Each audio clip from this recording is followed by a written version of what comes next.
So, hey everyone, welcome to the part two lecture on Kinesis. And today we are going to study about Amazon Kinesis data analytics. So, this is Kinesis second chapter that we are going to study about. And we are going to look at how do we process our applications data or whatever data that we send to a Kinesis data stream using data analytics and create real time dashboards and so on. So, let's get started and understand all of its features. So Kinesis data analytics is the easiest way to analyze all of your streaming data and to gain any actionable insights and respond to your business and customers' needs in real time, right? So Kinesis data analytics reduces the complexity of even building and managing and integrating your streaming applications with other AWS services because it natively integrates with a lot of AWS services. And SQL users can easily query all of your streaming data using an SQL editor, which we are going to see later today in the practical session. So it supports two languages. It supports SQL as well as it supports Apache Flink, which is based on Java.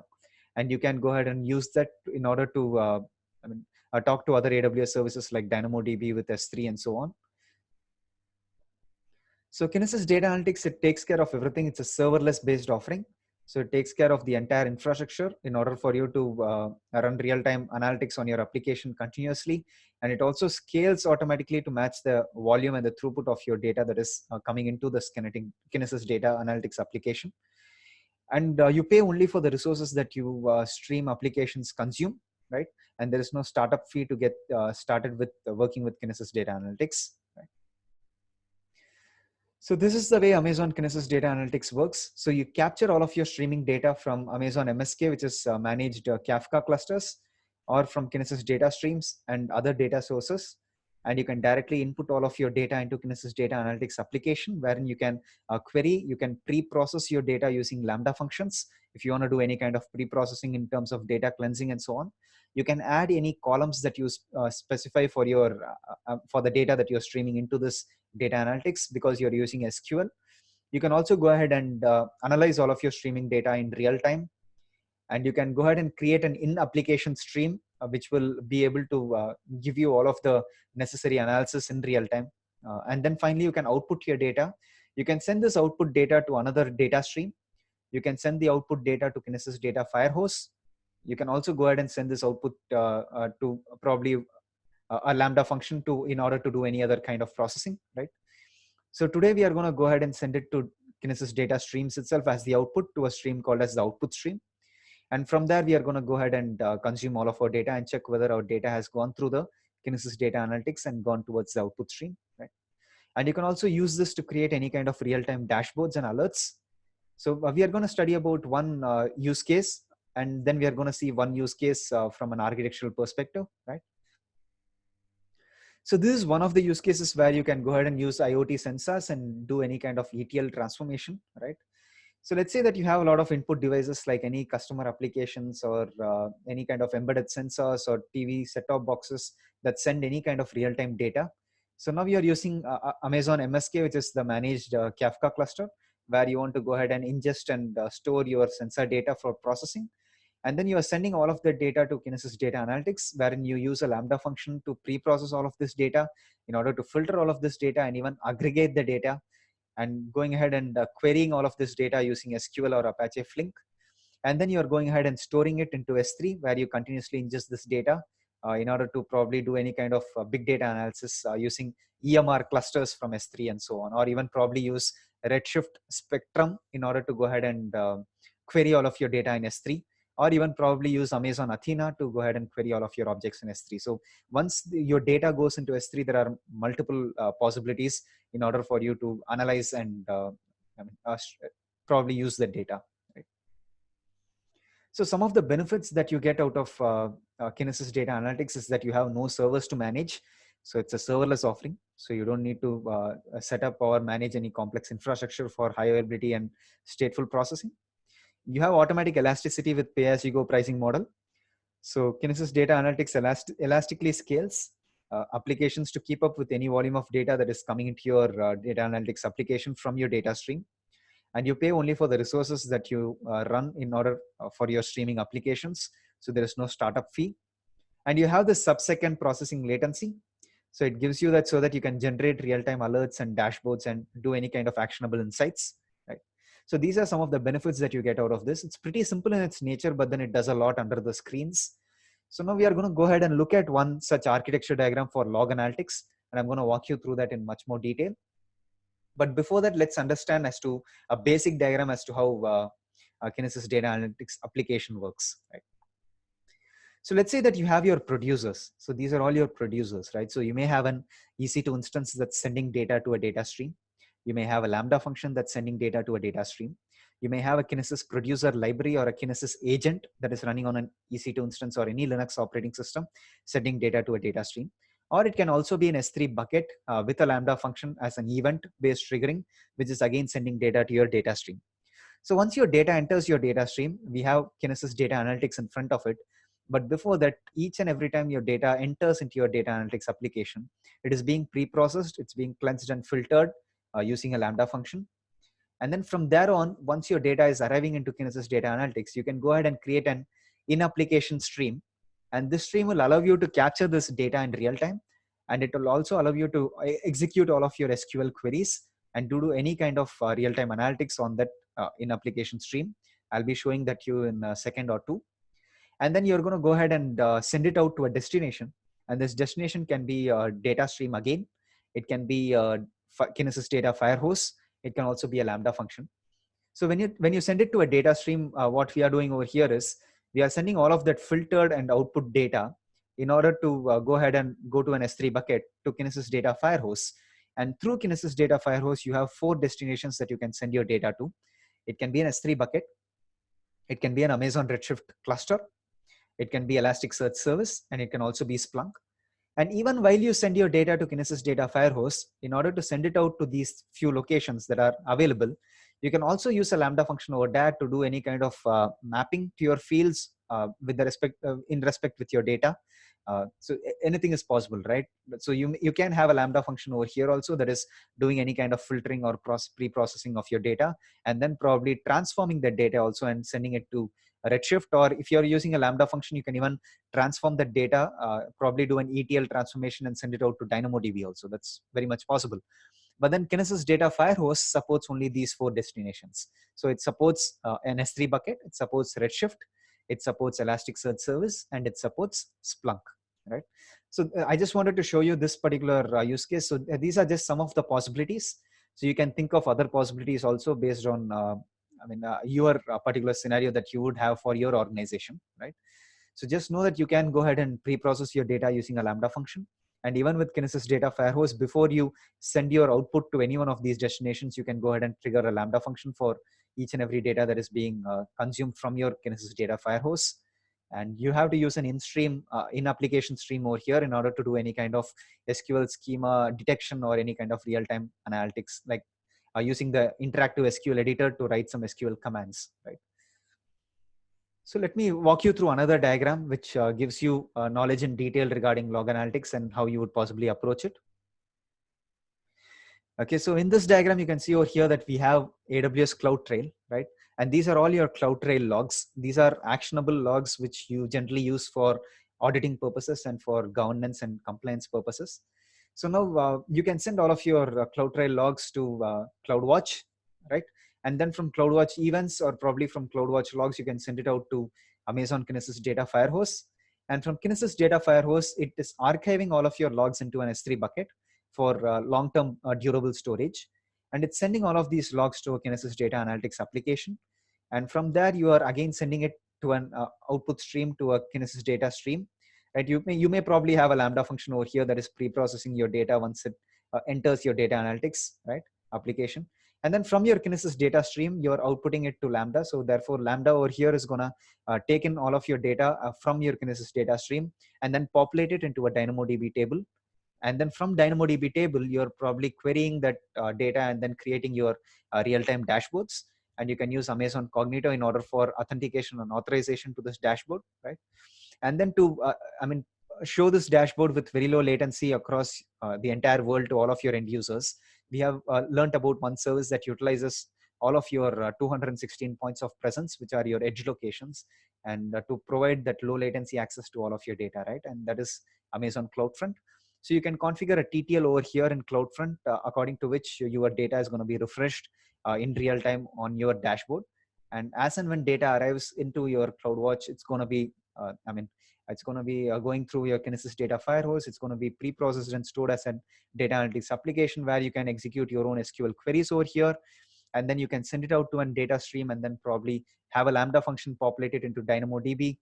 And then from there, you can create your shared dashboards, which is being authenticated and authorized with Amazon Cognito for probably, I would say, for authenticated users as well as unauthenticated users. You can create an identity pool in Amazon Cognito. So then you can probably showcase this dashboard with very low latency for your end users using Amazon CloudFront, where you utilize all of those 216 points of presence, right? So this is a pretty nice architecture for just CloudTrail logs, but it depends on your use case. So we are just walking through some use case, but it depends on what use case you may have for your organization when you're working with a particular scenario, right?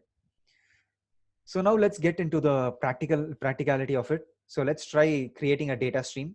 So our end goal over here would be to create a data stream, which is an input stream where I'm going to send data. And then I'm going to create a data analytics application, which is going to read from my stream, and I may execute certain SQL queries over there, and I may visualize the data that is coming in real time. And then I'm going to create a destination, which is an output stream, where I'm going to send out all of the data from Kinesis Data Analytics. And then I'm going to go ahead and execute a query to go ahead and probably execute a script to read the data from that output stream, right? So this is very simple in nature. I didn't want to complicate it much using Lambda functions, but just to give you an idea as to how to approach this and work on it in the console, right? So first, let's go ahead and create a data stream. So I'm going to call this stream as sample stream. And I'm going to give it one shard, which means I'll be able to write 1 MB of data per second or 1000 records per second. And I'll be able to read 2 megabits of data per second, right? Let's go ahead and create this data stream. It takes a little bit of time. And yesterday when we spoke about data streams, I didn't show you regarding the monitoring aspects or any kind of data encryption strategies that you can use with Kinesis data stream. So I'll show you that first before going ahead with Kinesis data analytics application, right? So let this stream be created. Let's just wait for a second or two. Yep, that stream is now created. So let me go to data streams over here. And when you click on the stream, you can go ahead and see that you will have this application over here.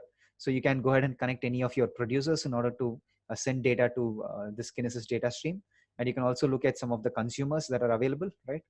And then you can go ahead and click on monitoring tab where you get all of your stream related metrics, right? And this is provided to you by CloudWatch. You can see all of the records over here based on the iteratory age, how many records were of success, and then how many records were put into your stream. So a lot of details can be seen over here. And when you go to the configuration tab, you can see that your stream capacity right now is only 1 shard, and for free account, right? So we are having a free account and we'll be able to work only up to 500 shards. But then if you need more than 500 shards, you can go ahead and ask AWS for a service limit increase, right? You can go ahead and associate tags, and this is very, very important. We studied about this before. Literally with each and every service that supports tags, this is very important for cost related aspect where you would need to, associate costs with a particular service or with a particular project and so on. And regarding the encryption, we can see that we have server-side encryption. Let's edit this. So you can see we can enable server-side encryption. You can use an AWS managed key, which is AWS/Kinesis, or you can use a customer managed key where you have to specify your CMK from key management service, right? So we're going to go with the AWS managed keys, but let's not encrypt it for now, but you know as to where to enable this setting, right? So other than that, you can see over here, you can configure the data retention period. So for right now, it's 24 hours, but you can extend this maximum up to 7 days of time. So let's click on edit, and you can set this to maximum of 7 days of time because 8 days may not work. Let's click on save. You can see over here, it works only up to 7 days, right? Let's click on save. So it's saying you cannot decrease. Okay, so it's based on hours. So how many is 7 days? 7 days is, let me just, I'm not good at math. So let me do 7 to 24 is 168. Okay, I think that's the maximum that was supported. So let's go for 168 hours, 7 days, 168. Okay, cool. So we can configure that also. And also you can configure enhanced shard level metrics using enhanced CloudWatch monitoring, which is of an additional price, right? And other than that, you know that we can do fan out strategy using any of our consumers, where we'll be saving on the read capacity over here. But you can read about this in the documentation. It doesn't feature in your exam right now. So since we have created our stream and we have walked through all of its properties, now let's use this stream and go ahead and create a data analytics application. So let's click on the stream. Let's click on process with analytics application. So we'll have to create an application for ourselves. So let's call this application as my app. And the runtime that we are going to use over here is SQL, but you can feel free to try out the Apache Flink runtime, but we are going to go with SQL right now. Let's click on create. And once you have chosen this runtime, you can't change it at a later point of time, right? So now you have to choose the source for your stream, whether you're going to use a Firehose or whether you're going to use a data stream. So let's go ahead and click on connect streaming data. We are going to use the sample stream, right? And it's going to go ahead and give all of our data into the source SQL stream. So this in-application stream is going to have all of our data, right? So let's go ahead and you can see over here, we have the pre-processing feature with a Lambda. So you can go ahead and ensure that you choose a Lambda function depending on that, right? So we have to give IAM, permissions in order for the Kinesis data analytics application to get all of the data from a Kinesis data stream, right? So therefore we need to provide it an IAM role for it to do that, right? And instead of discovering the schema right now, I'm going to go ahead and click on save and continue, but let me see if I have to do something else. Okay, so I think we are good, good to go. Let's probably anyways detect the schema right now. So just wait for a second.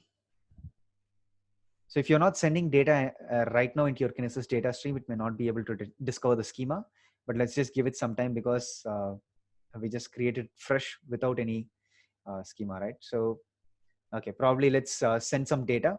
So I do have my producer.sh file that you saw yesterday. So I'm just going to send some data into the sample stream. Right? So now I'm going to go ahead and discover the schema discovery. Okay, so now it's able to find out the schema discovery, right? It's able to find out the data that is coming into the stream. This is beautiful. So I can go ahead and edit the schema. So in this, you can see over here that we have this data as one of the columns, which is of type varchar with 5,000 5,000 as its length, right? And the format is right now chosen as CSV. You can add any additional columns, right? Now let's go ahead and save the schema and update the stream samples. Because I'm pretty much fine with this. I just need only one column because I'm sending only some random data into the stream. Just wait for a second.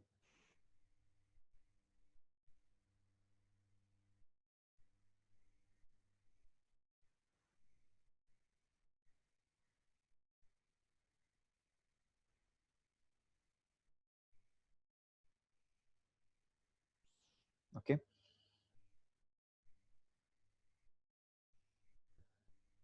So I'm going to click on exit and done because my configuration has been saved. So you can see over here that row time, the data, the partition key, the sequence number, the shard ID, and the approximate arrival time, everything is being mentioned over here, including my data column, right? So let's click on exit and done. So now over here, you can go ahead and do your real-time analytics using the SQL editor. So I'm going to go ahead and click on the SQL editor. You can see we get an SQL editor over here. It's going to remove these comments. And what I'm going to do over here is I do have some notes regarding this. So I'm going to go ahead and create a temporary stream for myself, right? And I'm going to go ahead and use this temporary stream in order to go ahead and pump all of the data that comes into the source SQL stream into a temporary stream. So I'm just going to create and run this SQL command.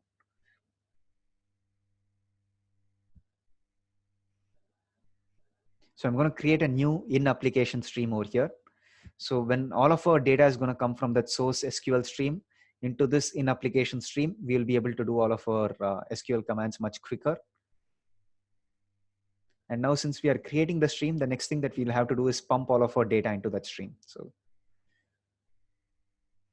okay, so it has created the stream. Let's go ahead and create a pump. Pump is nothing but a continuous insert, right? So let's go ahead and create this. Let's remove this, save and run. So now what we are doing is we are creating a pump, which is nothing but a continuous insert. And we are doing that insert into the temp stream, right? And we are selecting the stream data from the source SQL stream. So right now it's giving an error over here stating that temp stream was not found. Maybe it's just because the application is just updating right now. So it's not able to find any kind of data that is arriving. So probably we'll just run the producer again. So the producer has finished. Let's run it again.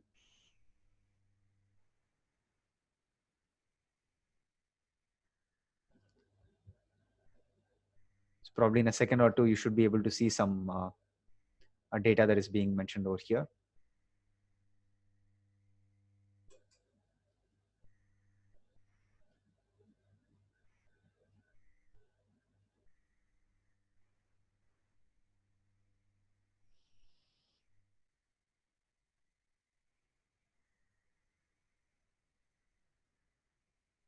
So it's yep, the producer is running.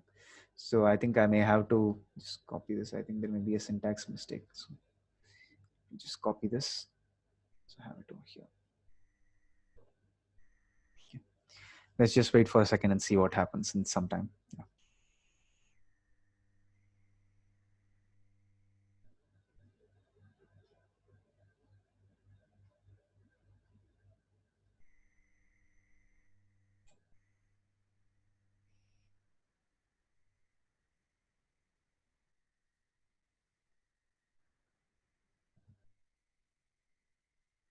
So each and every time you do some modifications to a Kinesis data analytics application, it takes at least 30 seconds to 90 seconds in order for it to take effect.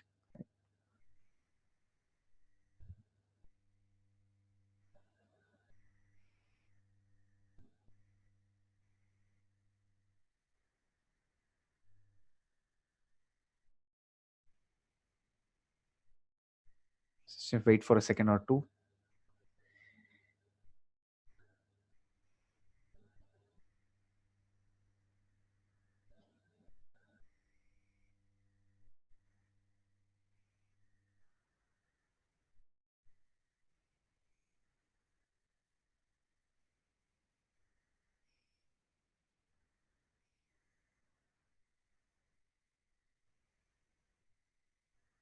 Okay, it's still running. I think the analytics application is, yeah. So I think it was just updating in the background. Yep, now the application status is running and it's able to see some of the data that is being inputted into the stream. And we have an in-application temporary stream over here. So this is pretty good. So now you are able to see that all of the data is coming into it real time, right? So I think right now it would have finished. Yep, that's finished. Cool. So now what I can do is I can use this temporary stream in order to configure my destination. So let me go ahead and click on destination and let's connect it to a destination, which is to another output stream that we are going to create. But you can also go ahead and configure your destination to be a Kinesis Firehose delivery stream. You can also go ahead and configure it to be a Lambda function, right? But right now I'm just going to configure it to be an output stream. So let me create a new stream. So I'm just going to call this as the output stream. I'm going to give it one shard. Click on create.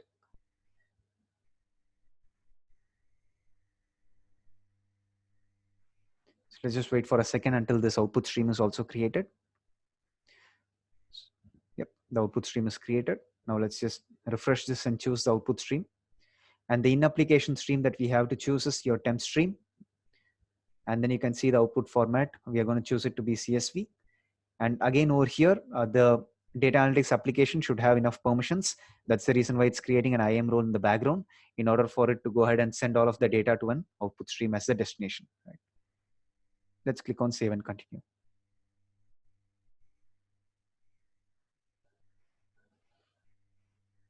So now it'll take a little bit of time for this app to again go to the running status. So it'll still be in the updating status, at least 30 to 90 seconds.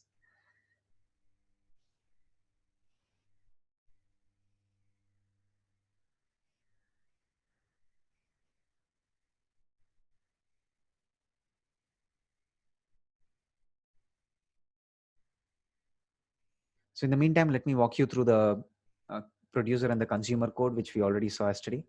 So we are doing a simple bash script in order to put all of our records into the data stream, into the stream called as the sample stream. And then we have a consumer.sh that reads all of the data from the sample stream, which is from the same stream itself, but we are not going to run the consumer.sh.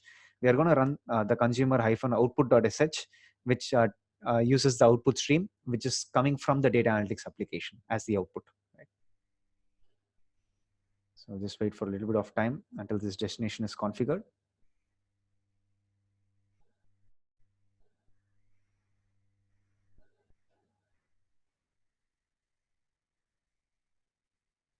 So you can see the application status over here is called as updating. So once it has come to the running status, then we'll be able to send all of our data and then read it from the output stream. Awesome. So right now it's in the running status. Yes. So now what we are going to do is we are going to run the producer again. And then in a new tab, I'm going to run the consumer. So I'm just going to run the producer again over here. And then I'm going to go ahead and run the consumer hyphen output, which is reading it from the data analytics application and from the output stream. Cool. So now you can see that we have all of our data that is being retrieved.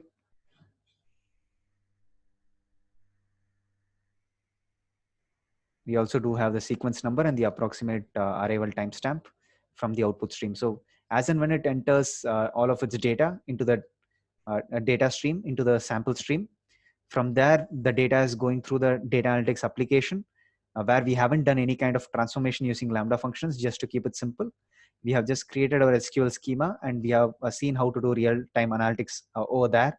And then going ahead, we have configured a destination to be the consumer output. That is the output stream. And then we are running our consumer-output.sh in order to read all of the data from the output stream, right? So this is one such configuration which I just wanted to show you, which gave you an idea regarding how do you configure your data streams and your data analytics application. So tomorrow we will go ahead and look at the Kinesis data firehose, right? So I'll catch you all in the next lecture. So have a great day. Thank you.